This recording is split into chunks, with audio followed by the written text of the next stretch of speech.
All right.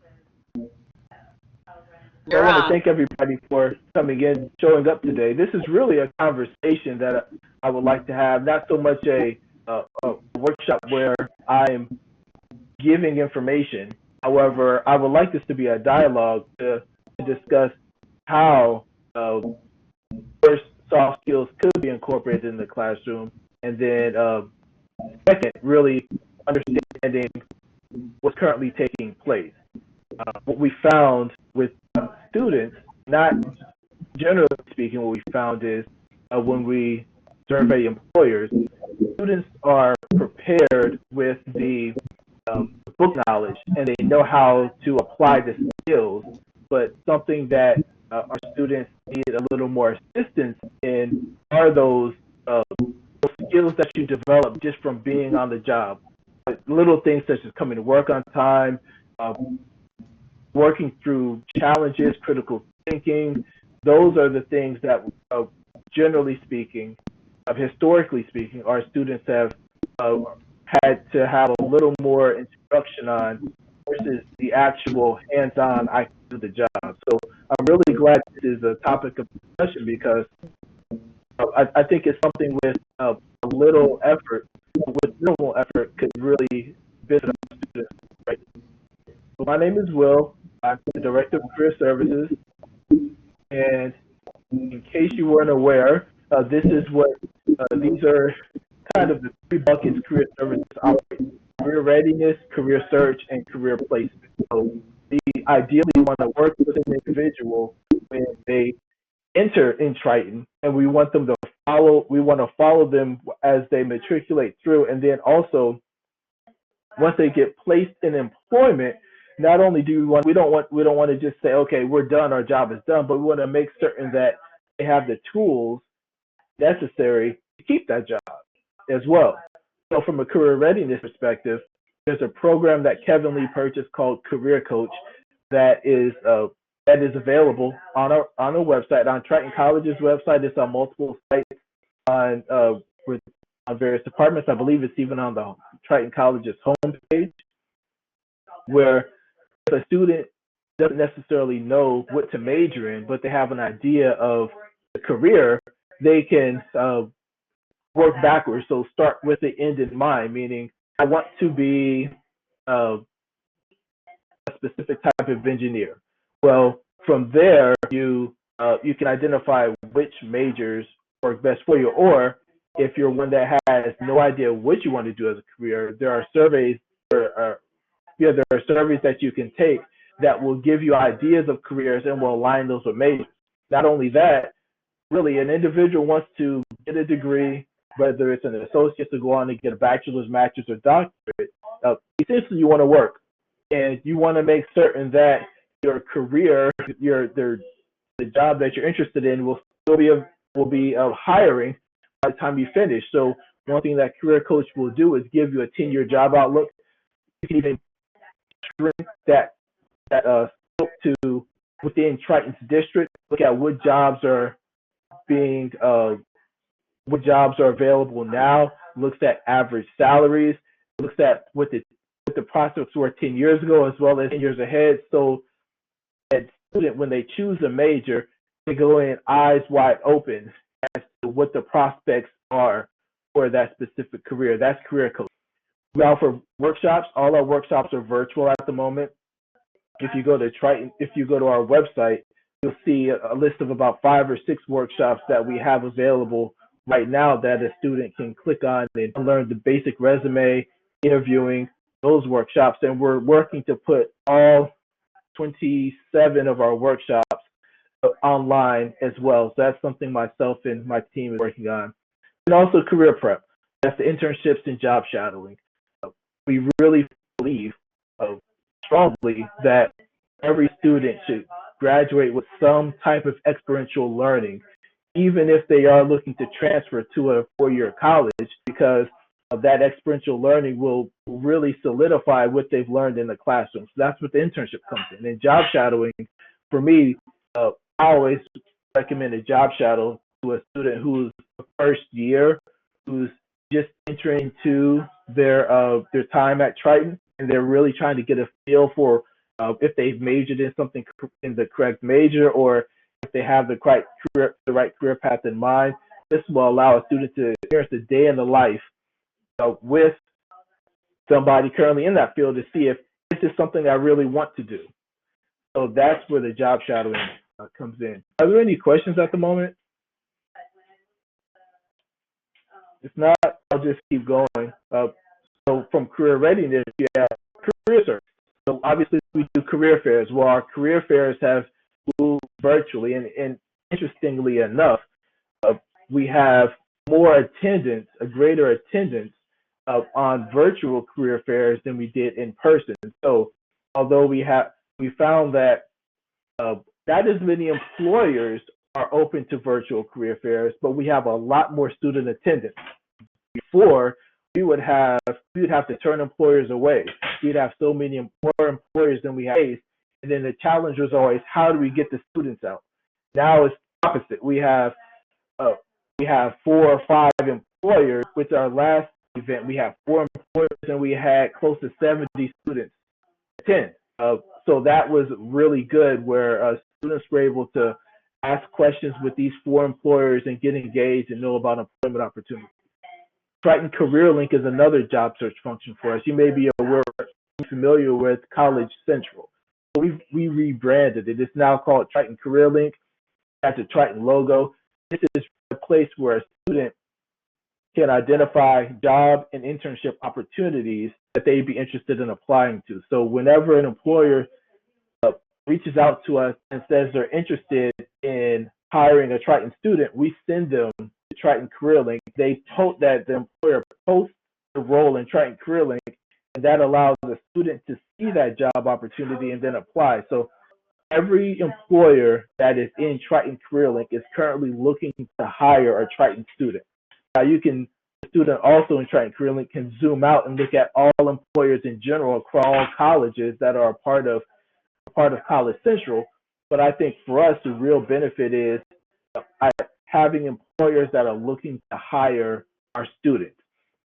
Over the past year, we've really ramped up our efforts to drive in students, and make Triton Career Link be that area where they can connect. So over the past year, we've had close to 3,000 job postings with about 1,200 different employers, and we're averaging about 60 to 70 students going on to Triton Career Link every month, looking at opportunities. Now, one thing that we haven't gotten to yet is students applying. So out of the 60 or 70 that have looked at jobs, we're looking at maybe 2 to 5 students actually applying to positions. So that's really the next step for us, getting students to not only look at these opportunities, but also apply to them as well. Then finally, we have career placement. As I mentioned, once a student is hired in a job, we want to make certain they keep that. But also, it's about building your brand. That's where we have a LinkedIn workshop, how to build a LinkedIn profile. And then also the essential employability skills. Those are the soft skills that we'll talk about that will help a student now remain in a job. So based on the ICCB guidelines, these are the essential employability skills that are defined. So you have communication, work ethic, personal ethics, and teamwork.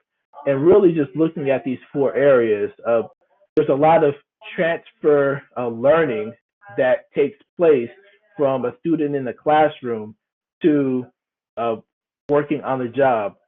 For example, perseverance.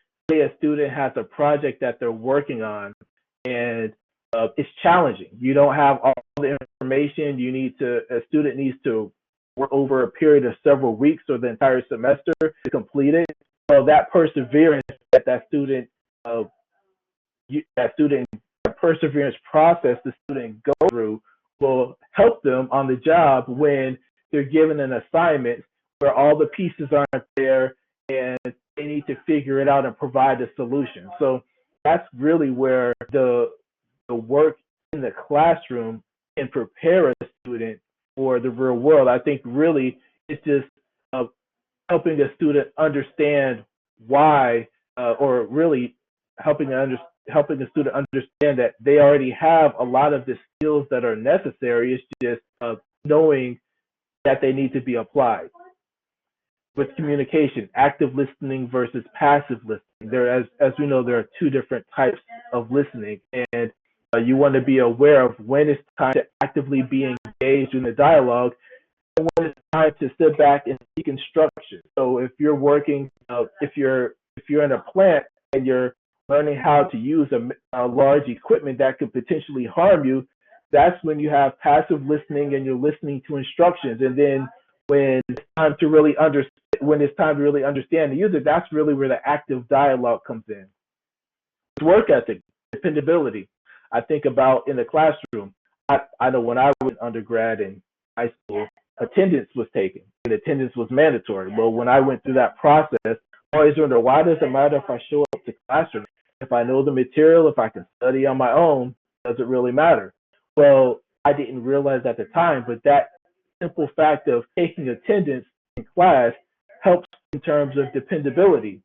So there aren't too many jobs that a student will receive where it's, oh, I don't have much to do today, so I'm not going to go in, or I'll go in around 1 or 2 today because I don't really have much to do. No, you have to be there at 9, regardless of if you have a schedule or not. You show up at 9.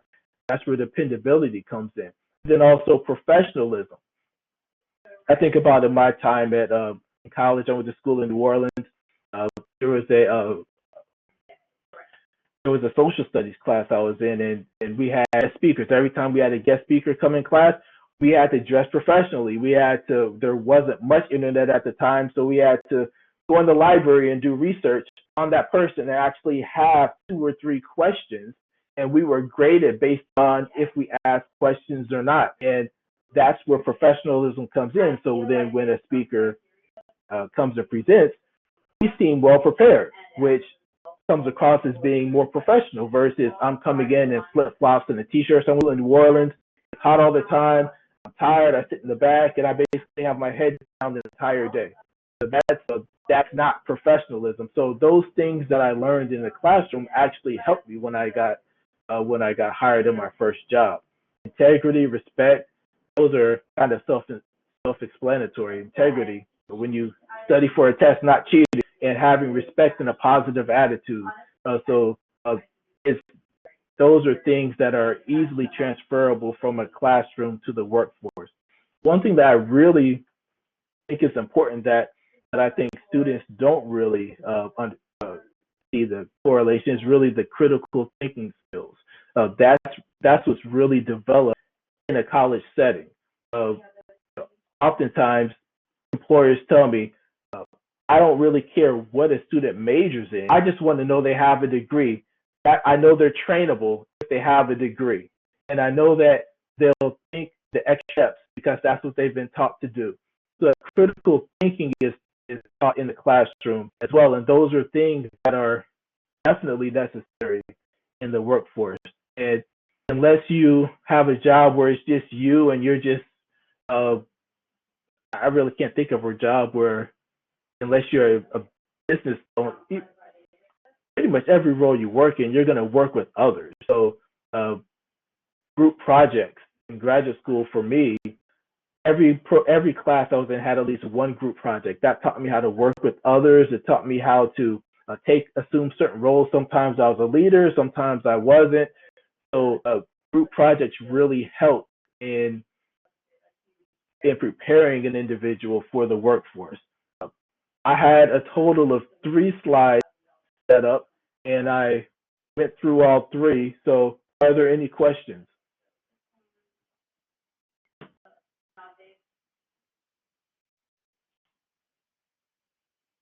Anybody there? Yep, we're still here. Okay, no questions. Okay, got it. So then, one thing I was wondering, and I've taught classes before, but it's been at least 15 years ago. Uh, just wondering, is with the individuals that are here, is group work something that still uh, is part of the classroom experience, or is that not much the case? I know when I was in, well, every class I was a part of had some type of group work project. Is that still something that takes place, or not really? It is. Oh, bro. Sorry. Bro has. Go ahead, go ahead. It is. I think it is based on the instructor who he or she would like to put those concepts within their courses. It is also based on the course itself. Sometimes which projects you could do in all courses, but I think it varies because of the discipline. So sometimes based on the discipline itself, since I teach mathematics, it can happen. However, there's some courses in mathematics where group projects may not be something of the skill that we would like to do. However, the critical thinking and effectiveness and the work, the cooperative working, respecting, and integrity, those things can be incorporated within, well, in the assignments, but also in the group assignments as well too. But I think it is important for an instructor to incorporate those things within every lesson, not just as it just doesn't have to be just a group project. Got it. Got it. That makes sense. Monroe, Yeah. it looks like a hand is raised. Did you have a comment? Oh, yes. We have a session in my classes, and we currently working on COVID-19, what's actually going on. So a lot of my students are frontline workers, and so they have to make quick decisions, critical thinking, very critical because of COVID-19, and you know, they actually put them right at right here. So they tell us they're working in small groups. What's something that you think? How do you think this COVID-19 or this coronavirus will end? How do you feel about it? What can you offer to eradicate this? So, small groups they get to know each other, but working on something that's current today that's affecting all of us. So, we got some great conversations. And this is teamwork. We see a lot of teamwork in our small group sessions that we have in the classroom. That's interesting. Nice. So, question, and just looking at the essential employability skills, the soft skills, most of it is common sense. I don't think you'd ever run into a student and say, hey, did you know integrity was important on the workforce? They say, oh, wow, I didn't know that. So, it's a lot of it is common sense. So a question I would have to just have instructors on here, what are ways in which that we can bridge that gap of understanding from these are things that I've learned in the classroom and these are things that I need to apply in the workforce, because it seems as though just from the feedback we've gotten so far is students are so focused on doing their job and mastering their job that they tend to not realize that these soft skills are important as well.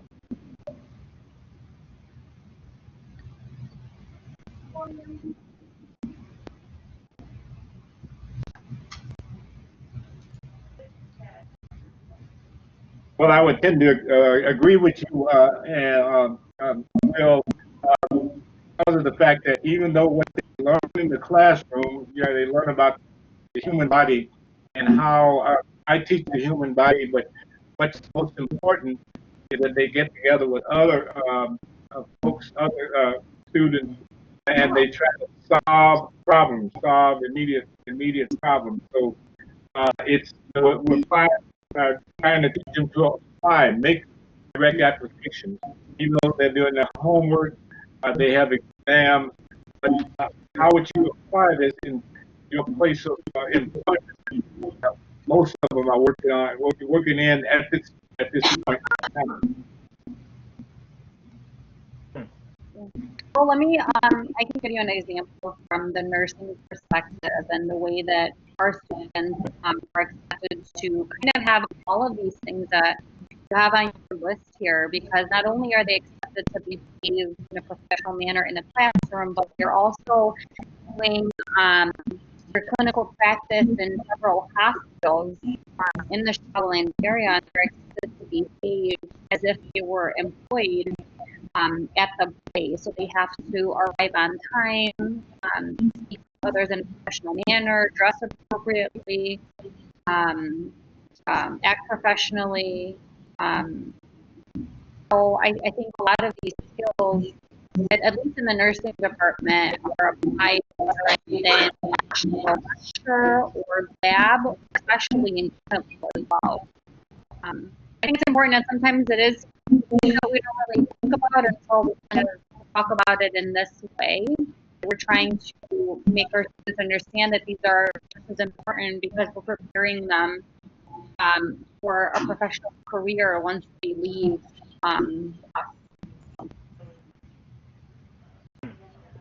Yeah, and I think nursing is, for me, somewhat of an anomaly in that, one, it is very hands-on. It's built into the program, and the two clinicals are required. So when a student, all those things are built into the program.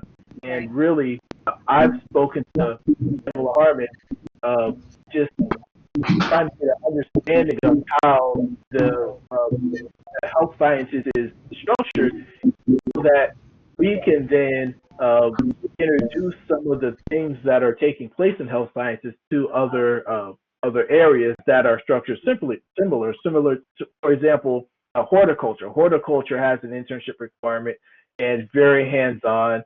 However, there are some things that I think I'm just using horticulture as an example because I just saw a resume from a student from horticulture, but there are some things that that department can learn from the structure that health sciences has in place already.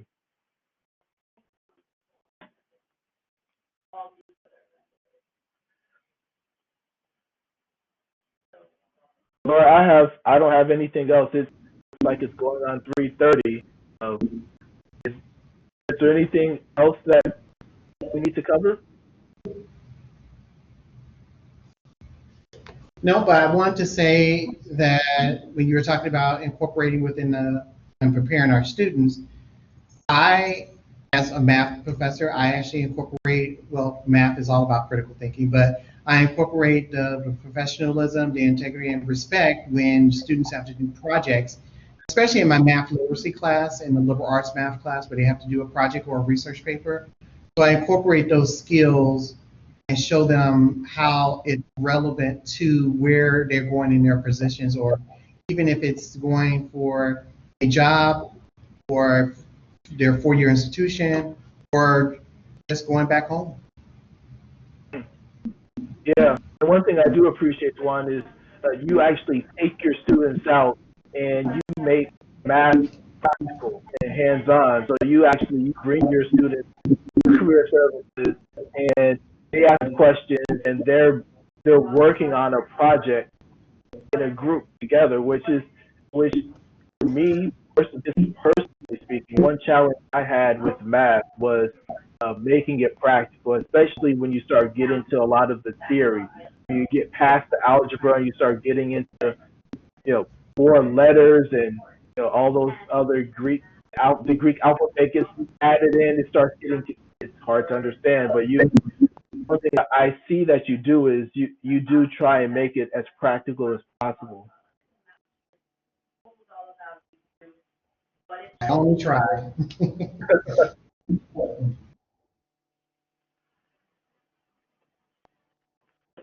Laura, are you still there? Yes, yes. I'm still Yeah, here. Laura, okay, got it. Well, that's Yeah. all I have. Is there anything Does anybody else? have any questions? No, no questions. I'm running off I have to go to a meeting. Okay, I'm gonna email an evaluation form to everyone. We appreciate your opinions and thoughts, and thank you all for joining today. Thank you. Good. Thank you, Will.